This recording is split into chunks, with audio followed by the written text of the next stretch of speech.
వైకా jewellers వెలలేని Vaibhogam తరుగులేని నమ్మకం. ఇప్పుడు మన కాకినాడలో డిసెంబర్ 5న ఘనంగా ప్రారంభం కాబోతోంది. నమస్కారం, వెల్కమ్ టు సుమన్ టీవీ. నేను గీతాంజలి. డిసెంబర్ 7వ తారీఖున సుబ్రహ్మణ్య షష్ఠి అండి. ఆ రోజున పూజా విధానం కావచ్చు, మనం ఆచరించవలసినటువంటివి, అలాగే నియమబద్ధంగా ఖచ్చితంగా మనం చేయవలసినవి ఏంటో తెలుసుకుందాం. అందులోనూ ఈసారి సుబ్రహ్మణ్య షష్ఠికి చాలా విశేషం ఉంది అని అంటూ ఉన్నారు గురువు గారు. అయితే తెలుసుకుందాం ఆ వివరాలు. అలాగే ఆ రోజున చాలా మందికి కొన్ని సందేహాలు ఉంటాయి. ఆహార నియమాల్లో కావచ్చు, గుడికి వెళ్ళి పూజ చేసుకోవాలా, మనం ఇంట్లోనే పూజ చేసుకోవాలా, కొంతమంది ఏమో ఆ రోజు అసలు ఇంట్లో ఏవి పూజ చేయొద్దు అంటూ ఉంటారు, గుడికే వెళ్ళమంటారు. ఇలా రకరకాల సందేహాలు ఉంటాయి. ఒక్కొక్క ప్రాంతంలో ఒక్కో విధంగా కూడా చేస్తూ ఉంటారు సుబ్రహ్మణ్య షష్ఠిని. కొన్ని ప్రాంతాల్లో మనం వింటాం సుబ్బారాయుడు షష్ఠి అని ఇలా చెప్తూ ఉంటారు. నాగ దేవత ఆరాధన చేయాలా, నాగరాజుకి ఆరాధన చేయాలా, సుబ్రహ్మణ్య స్వామికి చేయాలా, ఇలా చాలా సందేహాలు కదండి. ఇవన్నీ తెలుసుకుందాం. నివృత్తి చేసేందుకు ప్రస్తుతం మనతో పాటు ఉన్నారు ప్రముఖ జ్యోతిష్యులు బ్రహ్మశ్రీ నందిభట్ల శ్రీహరి శర్మ గురువు గారు. వారితో మాట్లాడదాం. గురుగారు నమస్కారం అండి. వాగర్థావివ సంపృక్తౌ వాగర్థ ప్రతిపత్తయే జగతః పితరౌ వందే పార్వతీ పరమేశ్వరౌ. సదాశివ సమారంభాం శంకరాచార్య మధ్యమాం అస్మదాచార్య పర్యంతం వందే గురు పరంపరాం. ఆదిత్యాయ చ సోమాయ మంగళాయ బుధాయ చ గురుశుక్రశనిభ్యశ్చ రాహవే కేతవే నమః. శృంగేరి జగద్గురు పీఠాధిపతులకి, కంచి పీఠాధిపతులకి నమస్కారములు తెలియజేసుకుంటూ కార్యక్రమాన్ని ప్రారంభిద్దాం. 7వ తారీఖు సుబ్రహ్మణ్య షష్ఠి గురువు గారు. అయితే ఆ రోజు మీరు మాటల్లో అన్నారు చాలా విశేషం ఉంది ఈసారి ఈ 2024వ సంవత్సరంలో అని చెప్పి. ఆ విశేషం ఏంటో చెప్పండి. అలాగే ప్రత్యేకత ఏంటి, అసలు ఎందుకు జరుపుకోవాలి సుబ్రహ్మణ్య షష్ఠి వివరించండి. సుబ్రహ్మణ్య షష్ఠి, సుబ్బారాయుడు షష్ఠి అని అంటుంటారమ్మా. మార్గశిర మాసము శుద్ధ షష్ఠి రోజున ఈ యొక్క కృత్తికుడు అంటే తారకాసుర సంహార నిమిత్తమై సుబ్రహ్మణ్య స్వామి వెలిసినటువంటి రోజు, అనగా జన్మించినటువంటి రోజు. అయితే ఇక 2024 సంవత్సరంలో వచ్చినటువంటి సుబ్బారాయుడు షష్ఠి, సుబ్రహ్మణ్య షష్ఠికి ప్రత్యేకత అడిగారు కదమ్మా. ఈ ప్రత్యేకత ఏంటనంటే, నవగ్రహాలలో కుజుడికి అధిష్టాన దేవత సుబ్రహ్మణ్య స్వామి. కుజుడు అంటేనే సాక్షాత్తు సుబ్రహ్మణ్య స్వామి అని అంటారు. అట్టి కుజుడికి సంబంధించినటువంటి నక్షత్రాలు 3: మృగశిర, చిత్త, ధనిష్ట. ఆ ధనిష్ట నక్షత్రం ఆ సుబ్రహ్మణ్య షష్ఠి రోజున రావడం చాలా విశేషం. కాబట్టి వీక్షించేటువంటి సుమన్ టీవీ ప్రేక్షకులు కూడా ఈ సుబ్రహ్మణ్య షష్ఠి రోజున రుణ సమస్యలతో బాధపడేటువంటి వాళ్ళు, ధన సమస్యలతో బాధపడేటువంటి వాళ్ళు, విద్యాపరంగా ఇబ్బందులు పడేటువంటి వాళ్ళు, ముఖ్యంగా కుజ దోషముతో బాధపడుతుంటారు కదా, అటువంటి వాళ్ళు, ముఖ్యంగా కుజుడు ఎవరి జాతకంలోనైతే బలహీనుడు అవుతాడో వాళ్ళు ఈగోయిస్టిక్ పర్సన్స్ గా ఉంటారు, హిపోక్రసీగా ఉంటుంది వాళ్ళది.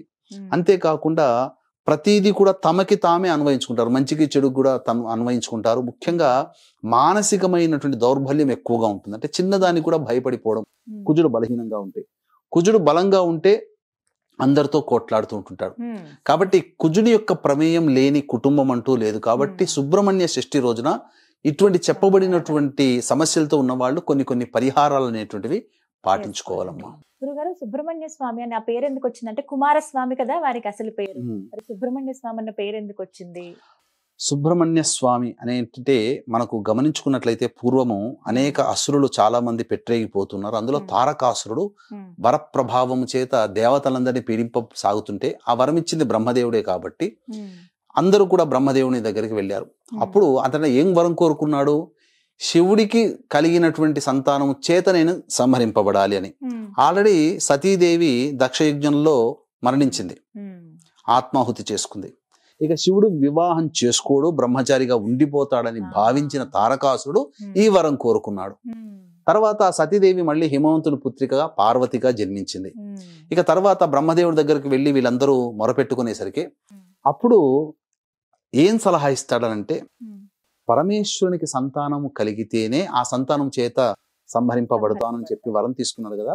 మరి ఆ పరమేశ్వరునికి వివాహం చేసే సమాయత్తం అవ్వండి అన్నప్పుడు పార్వతీదేవి మళ్ళీ పుట్టింది అని తెలుసుకొని ఆ పార్వతీదేవినే పరిచారికలుగా సహాయం చేయడానికి స్వామి వారికి నియోగిస్తారు దేవతలందరూ. ఈ విధంగా అక్కడ మన్మధుని యొక్క ప్రవేశము చేత కళ్ళు తెరుచుకోవడం, యోగము నుంచి అనగా ధ్యానము నుంచి బయటికి రావడం, తర్వాత ఇదంతా నా తపస్సుకు భంగం కలిగించాడని మన్మధుని దహించి వేయడం, తర్వాత తన యొక్క మన్మధుని యొక్క బాణ ప్రభావం వలన ఎదురుగా ఉన్నటువంటి పార్వతీదేవి తన భార్యని గమనించి ఆమెను వివాహం ఆడడం, తద్వారా ఆమె వివాహమడిన తర్వాత వారి దాంపత్యంలో ఉండగా శివుడి యొక్క రేతస్సు స్ఖలనమైపోయి భూమి మీద పడిపోయింది. ఆ భూమి భరించలేకపోయింది, మహావేడి. ఆ యొక్క రేతస్సును భరించలేక అగ్నికి అందించింది. అగ్ని కూడా భరించలేకపోయాడు, అగ్ని సమానుడైనా కానీ భరించలేక గంగా నదిలో వదిలివేయడం జరిగింది. ఆ గంగా నదిలో వదిలివేయిన తర్వాత అవన్నీ కూడాను 6 ముఖాలుగా ఏర్పడి ఒడ్డున రావడం, అక్కడ ఆ విధంగా సుబ్రహ్మణ్య స్వామి అవతరించడం జరిగింది. విష్ణువు కృత్తికలనేటువంటి యోగినులని నిర్వహించడం, ఆయనను పెంచడం కోసం నిర్వహించడం వల్ల కృత్తికలు పెంచారు కాబట్టి కృత్తికుడు అయ్యాడు. ఇక సుబ్రహ్మణ్య స్వామి అనేటువంటి ఒక నామం అనేటువంటిది జ్ఞానానికి సంబంధించినటువంటిది. ఎలా వచ్చింది అన్నప్పుడు, పూర్వము అనగా చిన్నతనంలో ఉన్నప్పుడు, ఆ పార్వతీ అమ్మవారి ఒడిలో ఉన్నప్పుడు శివుడు ప్రవేశం చేసి అమ్మవారికి అన్ని విషయాలు చెప్తూ ప్రణవ మంత్రార్థాన్ని కూడా చెప్పాడు. అయితే ఒకసారి కైలాసంలో సభ జరుగుతుండగా బ్రహ్మదేవుడిని కూడా పరీక్షించాలనే ఉద్దేశంతో ఆ బ్రహ్మదేవుని అనేక మంత్రార్థాలు చెప్పమన్నప్పుడు ఈ ప్రణవ మంత్రార్థం కూడా చెప్తున్నప్పుడు ఆ ప్రణవ మంత్రాన్ని సరిగ్గా చెప్పలేకపోయాడు బ్రహ్మదేవుడు. ఆ విధంగా బ్రహ్మదేవుని బంధించడం జరిగింది. కాగా అమితమైనటువంటి జ్ఞానాన్ని పొందినటువంటి వ్యక్తి, జ్ఞాన స్వరూపము కాబట్టి ఆయనకి సుబ్రహ్మణ్యుడు అనేటువంటి ఒక నామధేయం ఉన్నది. తర్వాత అనేక విధాలుగా ఆ సుబ్రహ్మణ్యుని సుబ్బారాయుడు అని, కృత్తికుడని ఇలా అనేక పేర్లతో పిలవడం జరుగుతుందమ్మా. ఇలా పేర్లన్నీ వల్ల వచ్చాయి. గురుగారు, మరి సుబ్రహ్మణ్య స్వామికి అంటే కుమారస్వామి రూపానికి చూస్తాం మనం, నెమలి వాహనంగా చూస్తాం, అలాగే కోడి కూడా చెప్తూ ఉంటారండి. ఎందుకు ఈ 2 స్వామివారి గురించి చెప్పేటప్పుడు ప్రస్తావిస్తారు? తారకాసుర సంహారం కోసమే పుట్టిన వ్యక్తి కదమ్మా సుబ్రహ్మణ్య స్వామి. ఈ తారకాసుర సంహారము జరిగిన తర్వాత అతని అన్న శూరపద్ముడు, ఈ శూరపద్ముడితో కూడా తారకాసుని యొక్క అన్న శూరపద్ముడు, ఈ శూరపద్మునితో కూడా యుద్ధం చేయాల్సి వచ్చింది. యుద్ధం చేసినప్పుడు 6 రోజులు యుద్ధం చేస్తాడు. ఇక 6వ రోజున ఈ శూరపద్ముడు ఈ యొక్క ఒక పక్షి రూపాన్ని పొందుతాడు, మాయ ప్రభావం చేత చేసి యుద్ధం చేస్తాడు. అప్పుడు తన శూలముతో ఆ యొక్క శూరపద్ముడు పక్షి రూపాన్ని పొందడం పక్షిని సంహరిస్తాడు. ఆ పక్షి 2గా చీలి ఒకటి నెమలిగా ఒకటి కోడి పుంజుగా మారింది. కోడి పుంజుని ధ్వజంగా పెట్టుకున్నాడు, నెమలిని వాహనంగా చేసుకున్నాడు. ఎందుకు? శూరపద్ముడు శరణు చూస్తాడు, నన్ను రక్షించు మహానుభావ, నీ దాసునిగా ఇప్పటి నుంచి అని అంటే అప్పుడు నెమలిని వాహనంగా, కోడిని ధ్వజంగా పెట్టుకున్నాడమ్మా. అలాగే కావిడి మోస్తారు కదండి, అది కూడా ఒక నియమంగా పూజగా కూడా చేస్తూ ఉంటారు. అవునమ్మా. ఈ వైభవంగా ఆ చేస్తారు. కావడి మోస్తారు, భక్తిని చాటుకోవడం కోసం శూలాలని నాలిక మీద గుచ్చుకుంటారు, శరీరంలో గుచ్చుకుంటారు, ఇలా గుచ్చుకుంటారు, శరీరంలో వీపులో అనేక భాగాలుగా గుచ్చుకుంటారు. అబ్బో మనం భరించలేమమ్మా, గగురు పొడిచే విధంగా ఉంటుంది. అన్నిటికంటే ముఖ్యంగా కావడిని మోసుకురావడం అనేటువంటిది ప్రత్యేకించి సుబ్రహ్మణ్య స్వామి ఆరాధనలో చెప్పబడి ఉంది.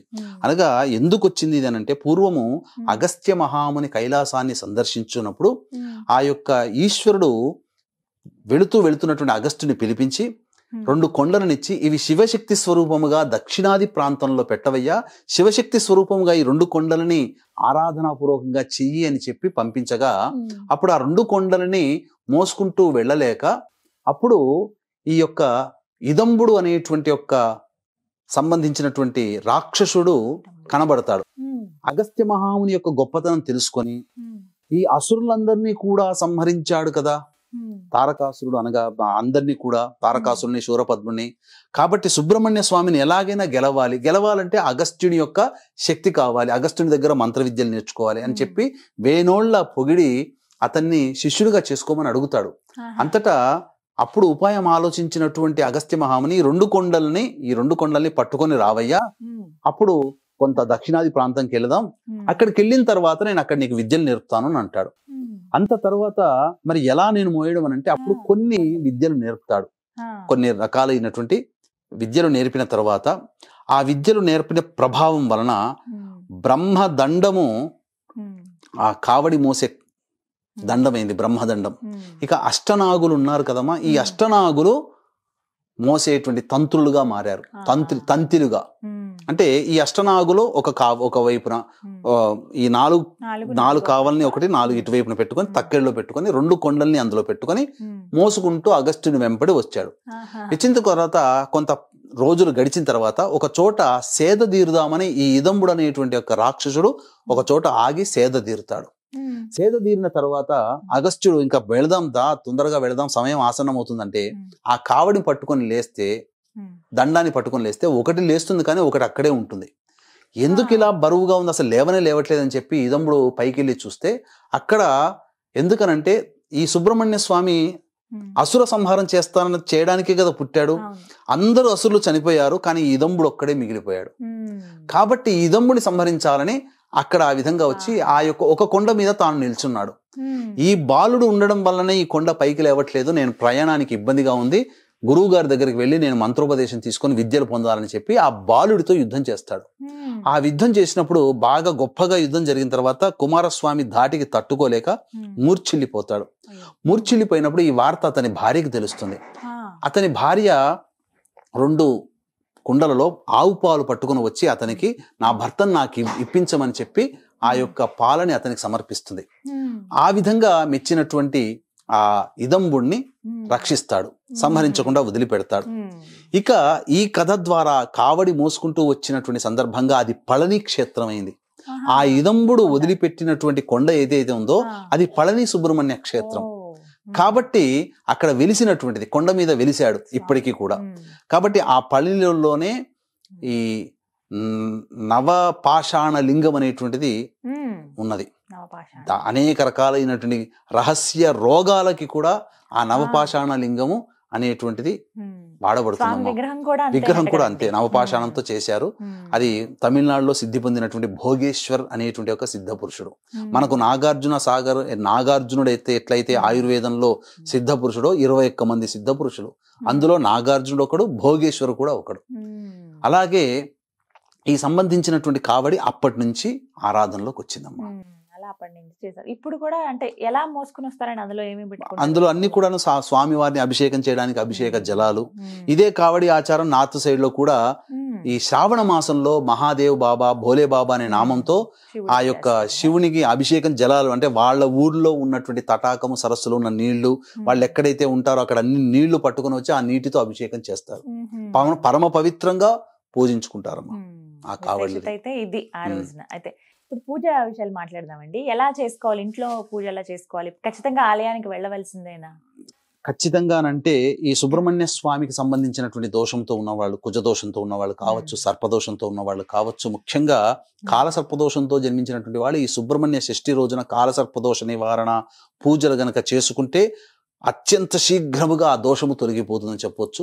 ఇక సాధారణంగా సమస్యలతో ఇబ్బంది పడేటువంటి వాళ్ళు, ముఖ్యంగా కొంతమందికి ఈ యొక్క స్కిన్ ఎలర్జీ ఉంటుంది, ఈ స్కిన్ ఎలర్జీ. అలాగే ప్రధానంగా ఈ స్కిన్ ఎలర్జీ దోషంతో ఉన్నవాళ్ళు, కుజ దోషంతో ఉన్నటువంటి వాళ్ళు, సంతానం కలగగా ఇబ్బంది పడుతున్నటువంటి వాళ్ళు ఈ సుబ్రహ్మణ్య స్వామి దేవాలయంలో కానీ లేదా జంటనాగు పాముల విగ్రహాన్ని కానీ ఆవు పాలు, ఆవు నెయ్యి, తేనె ఈ 3తో అభిషేకం జరిపించి చలివిడి, కొన్ని ప్రాంతాల్లో చిమిలి అంటారు, నైవేద్యంగా పెట్టాలి. ఈ విధంగా ఆ రోజున చెయ్యాలి. ఉపవాస నియమాన్ని పాటించాలి ఆ రోజున ఖచ్చితంగా. తరువాత కొన్ని క్షేత్రాల్లో, కొన్ని ప్రాంతాలలో ఈ సుబ్రహ్మణ్య స్వామి ఆరాధన అనేటువంటిది చేస్తారు. ఆ రోజంతా ఉపవాసం ఉండి తెల్లవారి సప్తమి తిథి ఉంటుంది కదా, ఆ రోజున బ్రాహ్మణుని పిలిపించి, అనగా బ్రహ్మచారికి ఆ విధంగా ఇంటికి పిలిపించుకొని అతనికి భోజనము, తాంబూలాదులు, దక్షిణ తాంబూలాదులు ఇచ్చి, బ్రహ్మచారికి ఎర్రటి వస్త్రము, రాగి పంచపాత్ర అంటే రాగి గ్లాసు, ఉద్ధరిని, పళ్ళెము, అలాగే ఎర్ర చందనముతో చేసినటువంటి జపమాల, మరియు గుమ్మడికాయ, తర్వాత బూడిద గుమ్మడికాయ, తర్వాత ఒక గంధపు చెక్క, ఇవన్నీ దానం ఇస్తారమ్మా. కందులు కూడా దానం ఇస్తారు. కుజదోషంతో ఉన్నటువంటి వాళ్ళు ఆ బ్రాహ్మణుడికి, ఎర్రటి వర్ణము ఎరుపు రంగు ఉన్నటువంటి బ్రహ్మచారికి ఇవి దానం ఇస్తారు. తద్వారా కుజుని యొక్క అనుగ్రహం కలుగుతుంది. ఇక రుణ సమస్యలతో బాధపడేటువంటి వాళ్ళు రుణ విమోచక అంగారక స్తోత్రాన్ని వీలైనన్ని సార్లు ఆ రోజంతా పఠిస్తే చాలా మంచిది. ఎందుకనంటే ధనిష్ఠ నక్షత్రం వచ్చింది ఆ రోజున, కుజుని యొక్క నక్షత్రం ఆ రోజున. కాబట్టి ఈ యొక్క రుణ విమోచక అంగారక స్తోత్రాన్ని 108 సార్లు గనక పారాయణం చేస్తే రావలసిన రాణి బాకీలు అన్నీ వస్తాయి. తర్వాత ఏదైనా వెహికల్ లోన్ కోసం కానీ, హౌస్ లోన్ కోసం ప్రయత్నం చేస్తే ఇబ్బందులు పడుతుంటారు కదా, అవన్నీ కూడా క్లియర్ అవుతాయమ్మా. చక్కగా చేయవచ్చు. ఆహార నియమాలు ఏమైనా ఉంటాయండి ఈ రోజు? ఆ రోజున మాంసాహారం భుజించకుండా ఉపవాసం ఉండి, మద్యపానము, మాంసాహారము, దాంపత్యం లేకుండా ఉండి, ఆ రోజున రాత్రి చంద్రుని దర్శనం చేసుకొని భుజించవచ్చమ్మా, తప్పలేదు. ఒకవేళ ఉపవాసం ఉండదలుచుకుంటే ఉండవచ్చు, తర్వాత రోజు స్వీకరించవచ్చు. ఈ విధంగా పూర్తిగా సుబ్రహ్మణ్య షష్ఠి చేయొచ్చు. కానీ ధనిష్ఠ నక్షత్రంతో కూడుకుని రావడం అనేది చాలా విశేషం అమ్మా. వీక్షించేటువంటి ప్రేక్షకులకు కూడా ఈ సంబంధించినటువంటి డిసెంబర్ 15వ తారీఖు రోజున దత్త జయంతి సందర్భంగా సుప్రసిద్ధ కాశీ క్షేత్రంలో జాతకరీత్యా కలుగు విద్య, వివాహ, ఉద్యోగ, దాంపత్య, సంతాన, అనారోగ్య సమస్యల నివారణకి మరియు గోచారరీత్యా వృషభ, మిథున, కర్కాటక, సింహతులు, వృశ్చిక, మకర, కుంభమీన రాశిలో జన్మించిన వారికి శనిదోష పరిహారార్థమై సర్వదోష నివారణ పూజలు, హోమాలు పర్ హెడ్ 1500 రూపాయలకు చేయించడం జరుగుతుంది. అవకాశం ఉన్న వాళ్ళు కార్యక్రమం తదనంతరం కాంటాక్ట్ చేసి మీ గోత్రనామాలు నమోదు చేసుకోవచ్చు. చక్కగా వివరించారు గురుగారు. నమస్కారం అండి. సర్వం శ్రీ ఉమామహేశ్వర పరబ్రహ్మార్పణమస్తు.